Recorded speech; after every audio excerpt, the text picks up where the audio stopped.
रायगड जिल्ह्यामध्ये कालपासून पावसाचा जोर वाढला आणि त्यामुळे रायगड जिल्ह्यातल्या नद्या आता ओव्हरफ्लो होऊन व्हायला लागलेल्या आहेत। विशेषतः आंबा आणि कुंडलिका या नद्यांनी धोक्याची पातळी ओलांडली।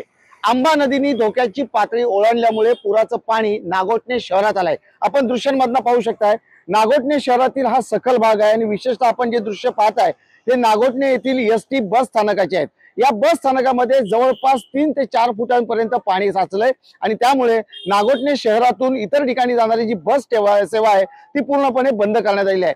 त्यासोबत हाच पाणी सखल भागातली जी प्रमुख बाजारपेठ आहे या बाजारपेठेमध्ये देखील शिरलेला आहे। त्यामुळे काही बाजारपेठेतली जी दुकानं आहेत, छोटी दुकानं आहेत, या दुकानदारांच्या दुकानामध्ये हे पाणी गेलं आणि या पाण्यातून आता आपलं सामान सुस्थितीत बाहेर कसं काढायची अशी कसरत नागोठणेकरांना करावी लागते।